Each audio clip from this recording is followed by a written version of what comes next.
Hello everyone, welcome back to my channel. आज की video में हम लोग देखेंगे छत्तीसगढ़ महिला बाल विकास के कुछ क्वेश्चंस। तो फर्स्ट क्वेश्चन है, छत्तीसगढ़ में महतारी जतन योजना की शुरुआत किस जिले से की गई थी?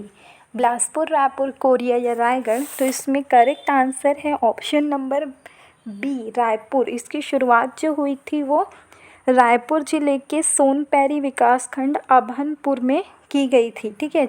इस योजना का जो पहले नाम था वो था भगिनी प्रसूति सहायता योजना। 23 मई 2022 से ये चेंज हुआ और इसका नाम हुआ मिनी माता महतारी जतन योजना। महतारी का मतलब तो हम जानते हैं कि माँ होता है, तो यहीं से ये नाम आया। और ये जो होता है वो गर्भवती महिलाओं के लिए योजना है जो कि मजदूर परिवार से आती है। और इस योजना में उनके साथ योजना के तहत आकर्षण थाली की शुरुआत हुई है। इस आकर्षण थाली में अलग अलग मेन्यू के अनुसार महिलाओं को डेली खाना दिया जाता है और हफ्ते में 6 दिन के लिए खाना मिलता है इनको, और घर ले जाने के लिए प्रतिदिन के हिसाब से रेडी टू ईट फूड भी देते हैं। हर दिन का 75 ग्राम और इस हिसाब से उनको 450 ग्राम रेडी टू ईट फूड और खाना, ये दोनों चीज़ दी जाती है। ठीक है। नेक्स्ट क्वेश्चन देखेंगे। इसका करेक्ट आंसर है option number B, Raipur. Next है, किशोरी बालिका योजना के तहत योजनांतर्गत पात्र बालिकाओं को उनके पोषण स्तर में सकारात्मक सुधार लाने के लिए प्रतिदिन कितने ग्राम रेडी टू ईट फूड का पैकेट दिया जाता है? तो रेडी टू ईट फूड जो है, इससे रिलेटेड एक पूरी वीडियो बनी हुई है जो आप उसमें देख सकते हैं। ठीक है। अब हम देखते हैं किशोरी बालिका योजना के अंतर्गत जो बालिकाएँ होती हैं उनको प्रतिदिन कितने ग्राम दिया जाता है? तो 150 ग्राम जो है वो daily ready to eat food जो है ये दिया जाता है किशोरी बालिकाओं को। और ये योजना जो है ये भारत शासन के द्वारा किशोरी बालिकाओं के सशक्तिकरण के लिए की गई है। ये नवीन सबला योजना 19 नवंबर 2010 से शुरू की गई है और जो देश के 200 जिलों में पायलट के रूप में शुरू की गई है। और इसमें छत्तीसगढ़ के 10 जिले आते हैं: रायपुर, राजनांदगांव, रायगढ़, बस्तर, बलौदाबाजार, गरियाबंद, कोंडागांव, बलरामपुर, सूरजपुर और सरगुजा।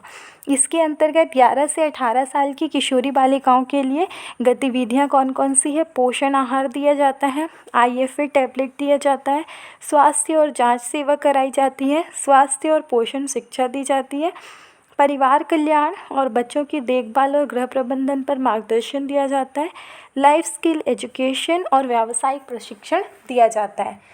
ठीक है। और इसी के अंतर्गत उनको रेडी टू ईट फूड दिया जाता है जो कितना है? 150 ग्राम प्रतिदिन के हिसाब से दिया जाता है। नेक्स्ट है, दहेज लेने या देने के विरुद्ध में दंड का क्या प्रावधान है? तो जो भी व्यक्ति दहेज लेता या देता है तो उनको 5 साल के दंड का प्रावधान है। नेक्स्ट क्वेश्चन देखते हैं, आयुष्मती योजना का संबंध है। आयुष्मती योजना जो है वो आयुष्मान कार्ड से, याद रखना कि आयुष्मान कार्ड क्यों बंद है? चिकित्सा के लिए। तो आयुष्मती योजना भी है वो चिकित्सा के लिए ही संबंधित है, तो ऑप्शन नंबर डी हो जाएगा करेक्ट। नेक्स्ट है, आयुष्मती योजना में कितने रुपए उपचार के लिए दिए जाते हैं? तो आयुष्मती योजना में दिए जाते हैं 400 से 1000 रुपये उपचार के लिए। नेक्स्ट है, आंगनबाड़ी कार्यकर्ता बीमा योजना के लिए कार्यकर्ता की आयु सीमा निर्धारित है। तो आंगनबाड़ी जो कार्यकर्ता है उसकी आयु सीमा है 18 साल से 60 साल के बीच होनी चाहिए, तब उनको बीमा जो है वो मिलता है। नेक्स्ट है, कार्यकर्ता बीमा योजना अंतर्गत दुर्घटना से मृत्यु या स्थायी अपंगता पर राशि देय होगा। तो अगर कार्यकर्ता का बीमा हुआ है, मतलब वो 18 से 60 साल के बीच है और उसकी किसी दुर्घटना से मृत्यु हो जाती है या स्थायी अपंगता हो जाती है, तो उसको कितने रुपए मिलते हैं? 75,000 रुपये की राशि उनको मिलती है। नेक्स्ट है, छत्तीसगढ़ शासन के महिला और बाल विकास विभाग द्वारा संचालित संस्कार अभियान के अंतर्गत वर्ष 2020-21 तक प्रथम चरण में राज्य स्तर पर कितने प्रतिभागियों को सघन जीवंत प्रशिक्षण दिया गया है? तो इसका आंसर है 1600 से अधिक। तो अभी हम लोग थोड़ा सा संस्कार अभियान के बारे में जान लेते हैं। संस्कार अभियान जो है ये केंद्र राज्य सरकार के द्वारा चलाई गई योजना है और इस योजना का मुख्य उद्देश्य है कि गर्भधारण से लेकर 6 साल तक की आयु के बच्चों के पूरे सर्वांगीण विकास के लिए आधारभूत संरचना, वातावरण और गुणवत्ता वाली सेवाएं उपलब्ध कराते हुए आंगनबाड़ी केंद्रों का उन्नयन करना। ठीक है, इसके अंतर्गत आंगनबाड़ी केंद्रों को संसाधन सामग्री उपलब्ध कराई जाती है जिससे बच्चे उसमें अच्छे से पढ़ाई लिखाई कर सकें और इसमें 3 से 6 साल की बच्चों की आयु के अनुसार अलग अलग गतिविधि पुस्तिकाएं और बाल आकलन पत्र उनको दिए जाते हैं और बच्चों को शिक्षा भी दी जाती है। तो नेक्स्ट क्वेश्चन की तरफ बढ़ते हैं। हमारा अगला क्वेश्चन है, कार्यस्थल पर महिलाओं के साथ यौन उत्पीड़न रोकथाम, निषेध और निवारण अधिनियम 2013 के लागू होने की तिथि बताइए। तो कौन सी तिथि है? वो तिथि है 9 दिसंबर 2013। 9 दिसंबर 2013 को ये नियम जो है वो लागू किया गया था। इसके अंतर्गत क्या होता है, कार्यस्थल पर जो महिलाओं का लैंगिक उत्पीड़न है उसके विरुद्ध उनको संरक्षण दिया जाता है, उनकी शिकायतों का निवारण और उससे संबंध जितने भी विषय हैं उसके ऊपर कानून बनाए गए हैं। इसमें कार्यस्थल में हर तरह का कार्यस्थल आता है, चाहे कोई विभाग हो, संगठन हो, निजी क्षेत्र हो या अस्पताल हो, नर्सिंग होम हो, खेलकूद का स्थान हो, स्टेडियम हो, घर हो, हर जगह जो है वो कार्यस्थल के अंतर्गत आता है। नेक्स्ट क्वेश्चन हम देखते हैं, मुख्यमंत्री कन्या विवाह योजना के अंतर्गत योजना प्रारंभ होने से वर्ष 2020-21 तक कितनी कन्याओं का विवाह संपन्न कराया गया है? तो मुख्यमंत्री कन्या विवाह योजना के अंतर्गत जो है 96,116 कन्याओं का विवाह जो है वो संपन्न कराया गया है। नेक्स्ट क्वेश्चन देखते हैं, सखी वन स्टॉप सेंटर योजना का शुभारंभ हुआ था। तो सखी वन स्टॉप सेंटर योजना का शुभारंभ जो हुआ था वो हुआ था जुलाई 2015 में। अच्छा, सखी वन स्टॉप सेंटर जो है ये योजना है मिशन शक्ति के अंतर्गत आती है और मिशन शक्ति में हमने पढ़ा था कि 2 घटक है, एक है सामर्थ्य घटक और एक है सबल घटक। तो सामर्थ्य और सबल दोनों घटक में सखी नाम आता है, पर सबल घटक में जो है वो है सखी वन स्टॉप सेंटर, जिसकी बात इस क्वेश्चन में हो रही है। सखी वन स्टॉप सेंटर में क्या होता है कि महिलाओं का जो हिंसा से प्रभावित महिलाएं हैं उनको पुलिस, चिकित्सा, कानूनी, मनोवैज्ञानिक सहायता और अस्थायी आश्रय संबंधित हर चीज़ दिए जाते हैं, जो देश भर में 730 जिलों के लिए शुरू किया गया है। ठीक है, तो इसके अलावा लिंग निर्धारित हिंसा की उत्तरजीवियों सहित पीड़ित भारतीय महिलाओं की सहायता के लिए दुनिया भर में भारतीय मिशनों में भी प्रावधान है। ये है सखी वन स्टॉप सेंटर। घर के भीतर या घर के बाहर किसी भी रूप में अगर महिला पीड़ित हो रही है तो वो उसकी शिकायत और उसकी सहायता के लिए ये योजना बनाई गई है। इसमें वीडियो कॉन्फ्रेंसिंग की सुविधा भी उपलब्ध है कि महिला को कोर्ट, पुलिस से संबंधित कार्यवाही को बाधा रहित सीधे वीडियो कॉन्फ्रेंसिंग से शुरू कर सके।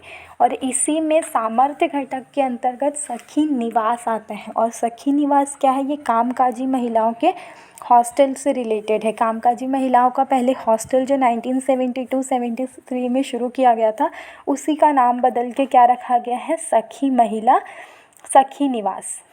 ठीक है, तो इसमें कामकाजी महिलाओं के लिए हॉस्टल है। ये शुरू हुआ था 1972-73 में और इसको चेंज करके अब नाम रख दिया गया है सखी निवास। सखी निवास जो है वो छत्तीसगढ़ में 4 जिलों में है, बिलासपुर, रायगढ़, रायपुर और धमतरी। तो ये क्वेश्चंस भी कभी कभी पूछ लेते हैं, तो ये हमको याद रखना है। और ये केंद्र सरकार की योजना है। कौन सी योजना के अंतर्गत? मिशन शक्ति के अंतर्गत। और मिशन शक्ति के 2 घटक है, सामर्थ्य और सबल। नेक्स्ट है, दहेज लेने या देने के लिए किए गए करार का क्या परिणाम है? तो करार का मतलब क्या हुआ कि कई बार लोग दहेज कानून से बचने के लिए कोई शपथ पत्र बनवा लेते हैं कि शपथ पत्र में लिखते हैं कि ये चीज़ ये दे रहा है और मैं ले रहा हूँ, इससे कोई ज़ोर ज़बरदस्ती नहीं की गई है, हमको कोई आपत्ति नहीं है देने में। तो ऐसा कोई करार अगर बनाता है तो इस करार का कोई मतलब नहीं है, इसका जो परिणाम होता है वो ज़ीरो होता है। अगर कोई केस हुआ मतलब अंदर सब जाएंगे। नेक्स्ट है, आंगनवाड़ी कार्यकर्ता को किन विशेष गुणों से युक्त होना चाहिए? धैर्य से, शिष्टाचार से, दृढ़ता से या आत्मविश्वास से या उपरोक्त सभी? तो ये सभी गुण जो है वो अच्छे हैं, तो इसके आंसर में ऑप्शन नंबर ई आ जाएगा, उपरोक्त सभी। आंगनवाड़ी कार्यकर्ता जो रहती है वो जिस जगह की होती है उसी जगह की महिला को कार्यकर्ता के लिए लिया जाता है। क्यों लिया जाता है? क्योंकि उसको सबसे मिलना जुलना और सबको स्कीम्स के बारे में बताना होता है। तो अगर वो महिला वहीं की है तो वो ज़्यादा बेटर लोगों से इंटरेक्ट कर सकती है, इसीलिए कार्यकर्ता जो रहती है वो उसी जगह की होती है जहाँ वो निवास करती है। नेक्स्ट है, प्रधानमंत्री मातृ वंदना योजना के अंतर्गत सहयोग राशि कितने किश्तों में हितग्राही को दी जाती है? तो प्रधानमंत्री मातृ वंदना योजना हमने पढ़ा था कि भारत सरकार ने 1 जनवरी 2017 से प्रधानमंत्री मातृ वंदना योजना शुरू की गई है। ये मातृ वंदना योजना क्यों शुरू की गई है कि जो अधिकांश महिलाएं होती हैं उन पर कुपोषण का प्रभाव पड़ता है, और कुपोषित माता की वजह से बच्चों को भी गर्भ में परेशानी होती है, जिसकी वजह से पूरे जीवन चक्र में कुछ कुछ परेशानियां बच्चों को होती रहती है। इसीलिए वे बच्चे के जन्म के समय परेशान ना हो और उनको सही खाना पीना मिले, सही देखभाल हो, इसीलिए उनको क्या दिया जाता है? सहायता दी जाती है। ये सहायता में कितने रुपए दिए जाते हैं? 5,000 रुपये जो रहते हैं दिए जाते हैं। और ये जो 5,000 रुपये है वो 3 किश्तों में दिए जाते हैं। ठीक है, पहली किस्त जो दी जाती है गर्भावस्था का जब आरंभिक पंजीकरण कराया जाता है तब 1,000 रुपये दिए जाते हैं। दूसरी किस्त होती है कम से कम एक बार 6 महीने के अंदर, मतलब गर्भ धारण करने के 6 महीने के अंदर अगर प्रसव पूर्व जांच कराई जाए तो वहाँ पर 2,000 रुपये दी जाते हैं। और तीसरी किस्त जब बच्चा का जन्म हो जाता है तो बच्चे के जन्म होने के बाद उनको बच्चे को जो आवश्यक टीकाकरण हो जाए और बच्चे के जन्म का पंजीयन हो जाए तब 2,000 रुपये दिया जाता है। तो ऐसे 3 किस्त में 5,000 रुपये दिए जाते हैं। ठीक है, नेक्स्ट क्वेश्चन की तरफ बढ़ते हैं। वर्ष 2021 तक छत्तीसगढ़ के कितने ज़िलों में ICT ITM के माध्यम से डेटा का संप्रेषण किया जा रहा है? तो ये किया जा रहा है 7 जिलों में। ये डेटा है तो डेटा आपको याद रखना पड़ेगा, इसका कोई ऑप्शन नहीं है कि हम इसको कैसे समझा सकते हैं, वो याद ही रखना पड़ेगा। नेक्स्ट है, नौनी सुरक्षा योजना छत्तीसगढ़ राज्य में कब शुरू की गई? नौनी सुरक्षा योजना छत्तीसगढ़ राज्य में कब से लागू की गई है? तो ये लागू की गई है 1 अप्रैल 2014 से। 1 अप्रैल 2014 से नौनी सुरक्षा योजना की गई है। इस योजना के अंतर्गत क्या उद्देश्य है कि बालिकाओं की शैक्षणिक और स्वास्थ्य की स्थिति में सुधार लाना ताकि वो अच्छे भविष्य की आधारशिला रख सके, और बाल विवाह का रोकथाम करना। इसके अंतर्गत क्या लाभ होता है कि पंजीकृत जो बालिका है उसको 18 वर्ष तक अगर उसकी शादी नहीं हो और कक्षा 12वीं की कक्षा उत्तीर्ण कर ली हो तो 1 लाख रुपए उसको दिए जाते हैं। और ये निर्धारित परिपक्वता राशि होती है, मतलब पहले उसको पंजीकृत करवाना पड़ता है, फिर 5,000 रुपये पर साल वो लोग जमा करते हैं, तो 5 साल तक 25,000 जमा होता है, जो उसके बाद उसके 18 साल पूरे होने के बाद 1 लाख रुपए मिलता है। और ये योजना जो है ये शुरू हुई है 1 अप्रैल 2014 से। तो 1 अप्रैल 2014 से शुरू हुई है, तो ये डेट हमको याद रखनी है क्योंकि इसी डेट का हमसे एग्ज़ाम में पूछा जाता है। ठीक है, तो ये योजना के अंतर्गत पात्रता को इसकी है कि वो बालिकाएं जिनका जन्म 1 अप्रैल 2014 के बाद हुआ। ठीक है, तो नेक्स्ट क्वेश्चन की तरफ बढ़ेंगे। बेटी बचाओ बेटी पढ़ाओ योजना के तहत भारत शासन द्वारा प्रति जिला को कितनी राशि के बजट का प्रावधान किया गया है? तो बेटी बचाओ बेटी पढ़ाओ योजना जो है ये योजना भारत शासन द्वारा शुरू की गई थी, जो पूरे देश में 100 जिलों में, पूरे देश के 100 जिलों में शुरू की गई थी 22 जनवरी 2015 से। और ये योजना शुरू कहाँ की गई थी? हरियाणा के पानीपत से। और जब 100 जिलों को चयन किया गया था तो उसमें छत्तीसगढ़ राज्य का रायगढ़ जिला शामिल था। फिर उसके बाद इसमें 2011 में और ज़िले ऐड किए गए, 2015 में ये योजना शुरू हुई, फिर और ज़िले ऐड किए गए। 161 ज़िले जब हुए तो उसमें छत्तीसगढ़ का एक और ज़िला ऐड हुआ, वो था बीजापुर। इसका उद्देश्य है कि बच्चे के जन्म के समय जो लिंग चयन होता है उसको समाप्त करना और बालिकाओं की शिक्षा को सुनिश्चित करना। और ये जो है ये भी मिशन शक्ति के अंतर्गत आता है। और ये मिशन शक्ति के अंतर्गत जो आता है ये आता है सबल घटक के अंतर्गत। ठीक है, अच्छा, इसमें क्वेश्चन ये था कि भारत शासन द्वारा प्रति जिला को कितनी राशि दी जाती है? तो प्रति जिला को 50 लाख रुपए की राशि दी जाती है। ऑप्शन नंबर डी जो है वो करेक्ट है। नेक्स्ट क्वेश्चन की तरफ जाएंगे। दहेज प्रतिषेध अधिकारी की नियुक्ति का प्रावधान है, कौन सी धारा में है? धारा 8 ख, धारा 5 क, धारा 9 क या धारा 12 ख? तो इसका correct answer option number A, धारा 8 ख। नेक्स्ट क्वेश्चन है दहेज लेने या दहेज देने के लिए दंड का प्रावधान किस धारा में लिया गया है? तो ये दंड का प्रावधान है धारा 3 में। नेक्स्ट है छत्तीसगढ़ महिला कोष द्वारा वर्ष 2009-10 से प्रारंभ स्वावलंबन योजना के प्रारंभ होने से मार्च 2020 तक की स्थिति में कितनी महिलाओं को प्रशिक्षण दिया गया है? तो इसका करेक्ट आंसर है 3081 महिलाएं। तो ये तो डेटा है, और इस क्वेश्चन से और कितने क्वेश्चंस बन सकते हैं? सबसे पहला स्वावलंबन योजना, स्वावलंबन मतलब खुद से काम करने के लिए प्रेरित करना, तो इसके लिए महिलाओं को शिक्षा दी जाती है, प्रशिक्षण दिया जाता है। अब स्वावलंबन योजना शुरू किसने किया? तो छत्तीसगढ़ सरकार ने। कौन सा पार्ट आता है इसमें, डिपार्टमेंट? तो आता है महिला कोष। और शुरू कब से हुआ? तो वर्ष 2009-10 से। ठीक है, तो इतने क्वेश्चंस इससे बन सकते हैं। तो जो क्वेश्चंस बन सकते हैं उस पर भी ध्यान देंगे। नेक्स्ट है पोषण आहार की आवश्यकता निम्न में से किस कारण होती है? मतलब पोषण आहार की आवश्यकता किस लिए होती है? ऊर्जा प्राप्त करने के लिए, शरीर की वृद्धि के लिए, रोगों से रक्षा के लिए, या उपरोक्त सभी? तो ये सभी जो है वो हमारे शरीर की ज़रूरत है, तो पोषण आहार की आवश्यकता सभी के लिए होगी। तो ऑप्शन नंबर डी जो होगा वो करेक्ट हो जाएगा। नेक्स्ट है शारीरिक ऊर्जा मुख्यतः प्राप्त होता है। तो शारीरिक ऊर्जा मेनली जो प्राप्त होता है वो होता है कार्बोहाइड्रेट से। प्रोटीन जो रहता है वो ऊतकों का निर्माण करता है, जो बॉडी बिल्डिंग में सहायता करता है। इसीलिए देखना कि जो लोग जिम जाते हैं ना, तो वो लोग प्रोटीन के सप्लीमेंट्स लेते हैं। क्यों लेते हैं?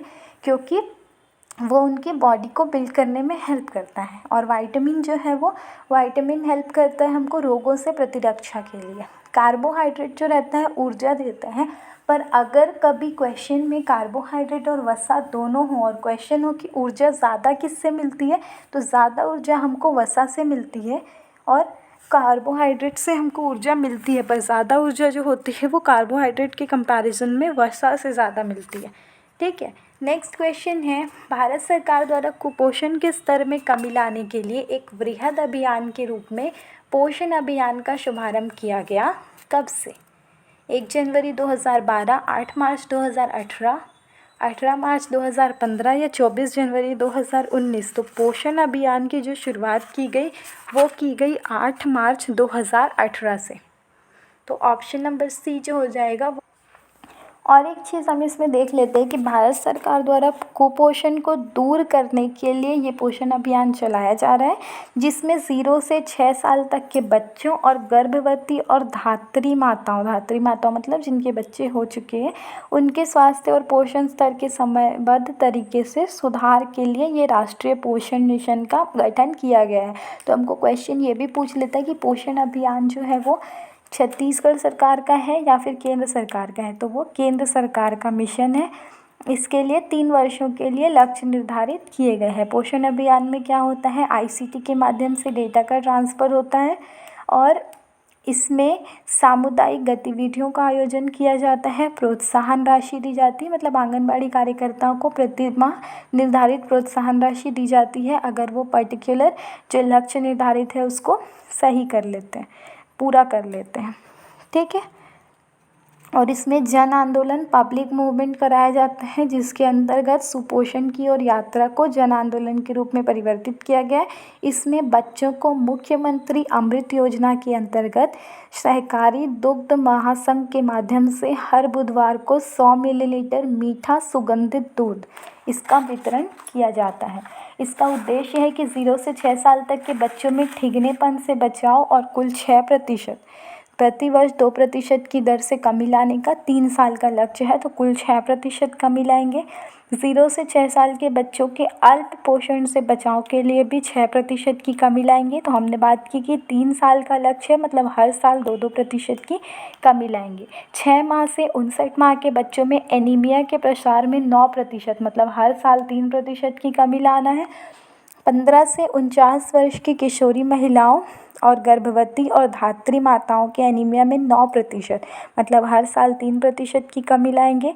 कम वजन के साथ जन्म लेने वाले बच्चों की संख्या में कुल 6%, मतलब हर साल 2% की दर से कमी लाने का लक्ष्य है। और ये प्रतिशत भी पूछ लेता है, तो ये भी याद रखने की चीज़ है।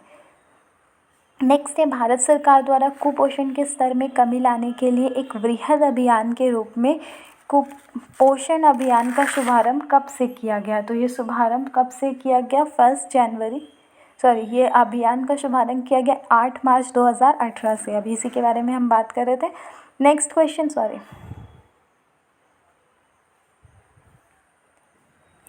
नेक्स्ट क्वेश्चन देखते हैं। महिलाओं के विरुद्ध होने वाली हिंसा या घटना के मामले में त्वरित सहायता किस नंबर की टोल फ्री महिला हेल्पलाइन उपलब्ध कराने के उद्देश्य से छत्तीसगढ़ शासन द्वारा किस नंबर की महिला टोल फ्री महिला हेल्पलाइन संचालित की जा रही है?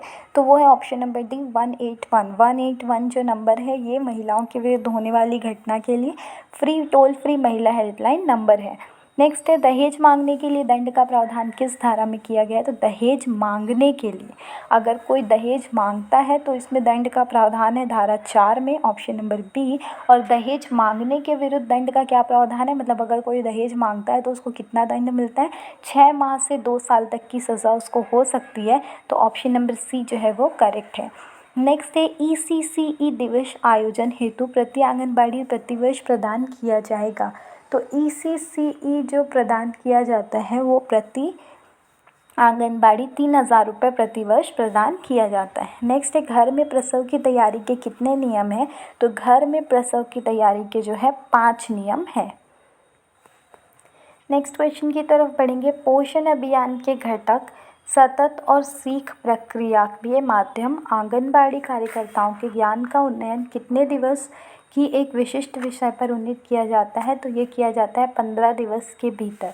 नेक्स्ट है, छत्तीसगढ़ शासन के महिला और बाल विकास विभाग द्वारा संचालित वजन त्योहार के अनुसार वर्ष 2012-13 में छत्तीसगढ़ राज्य के कुपोषण का प्रतिशत कितना था? तो छत्तीसगढ़ राज्य के कुपोषण का प्रतिशत जो था वर्ष 2012-13 में 40.5%, 40.5% था।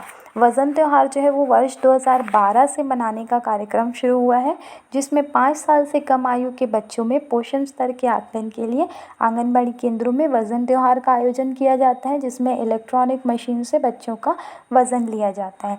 इसमें किशोरी बालिकाओं का हीमोग्लोबिन टेस्ट और BMI लिया जाता है। BMI में क्या लिया जाता है? बच्चों का वज़न और ऊंचाई लिया जाता है, फिर उन दोनों को डिवाइड करके BMI कैलकुलेट किया जाता है।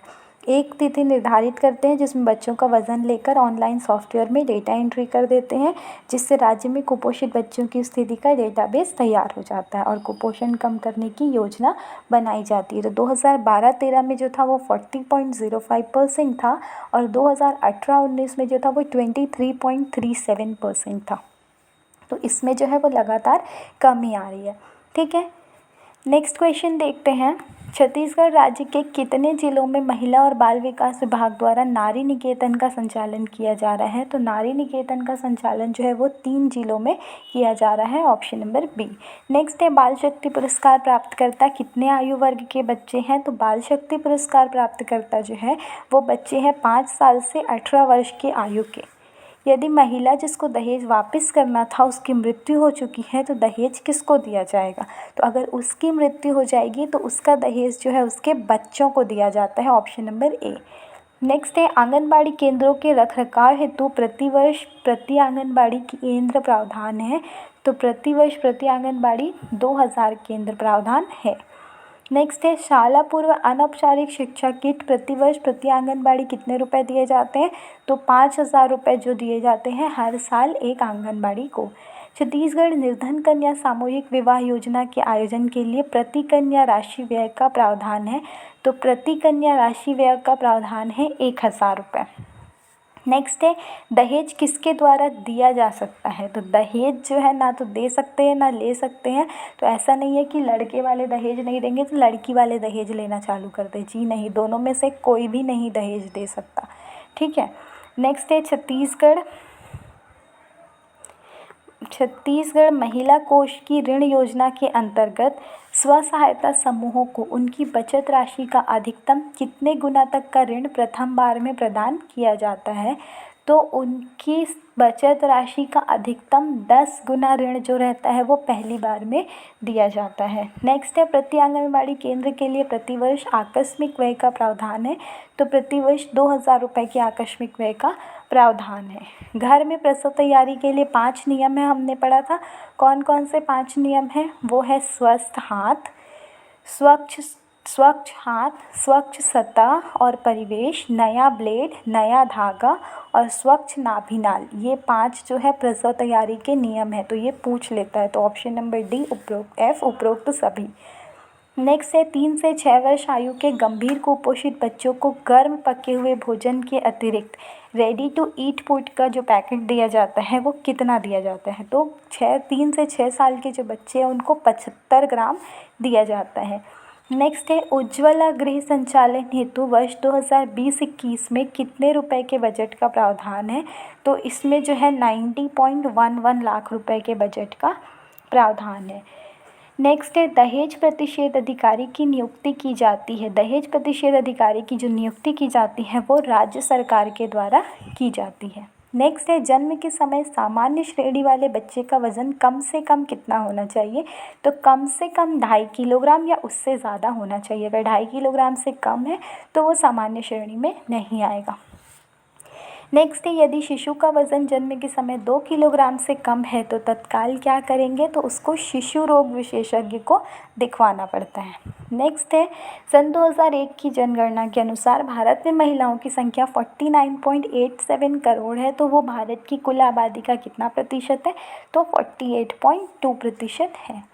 वित्तीय वर्ष 2020-21 में छत्तीसगढ़ शासन के महिला और बाल विकास विभाग द्वारा महिला स्व सहायता समूह के सुदृढ़ीकरण के दिशा निर्देशन कार्यक्रम में कितनी राशि के बजट का प्रावधान रखा गया है? तो रखा गया है 150 लाख रुपए की राशि।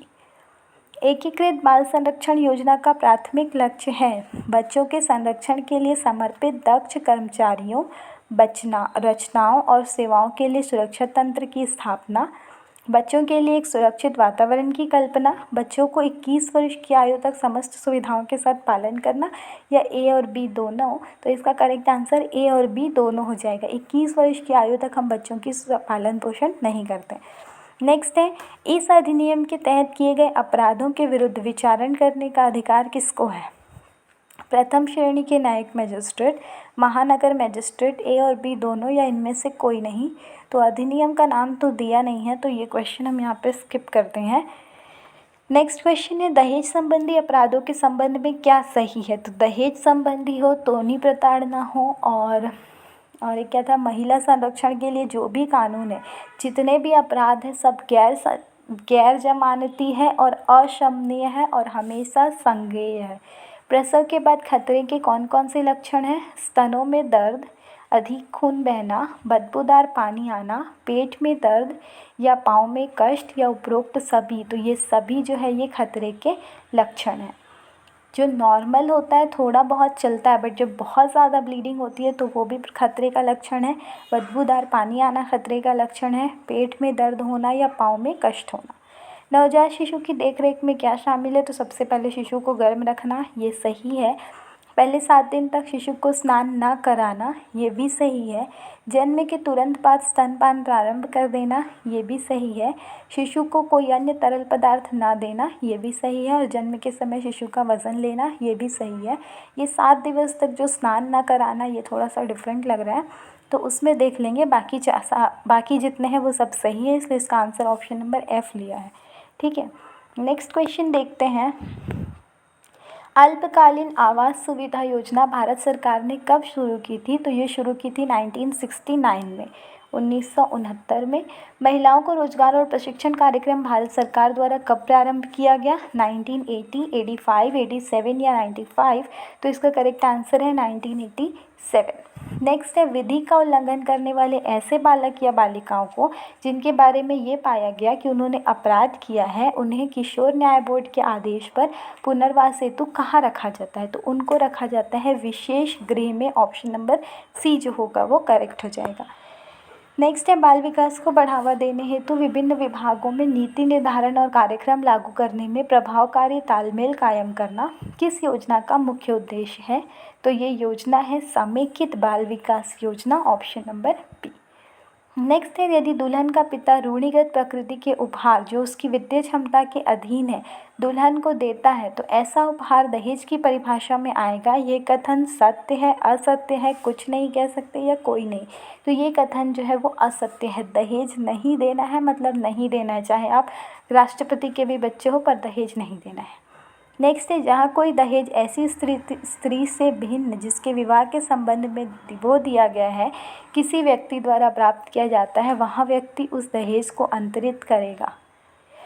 तो वो किसको अंतरित करेगा? स्त्री को अंतरित करेगा। नेक्स्ट है गर्भावस्था में खतरे के क्या लक्षण हैं? हाथ पैर में सूजन, खून बहना या पानी गिरना, 18 वर्ष की आयु से पहले और 35 साल की आयु के बाद गर्भधारण करना, गर्भवती महिला की ऊंचाई 4 फीट से कम और गर्भधारण के समय वजन 40 किलो से कम या उपरोक्त सभी।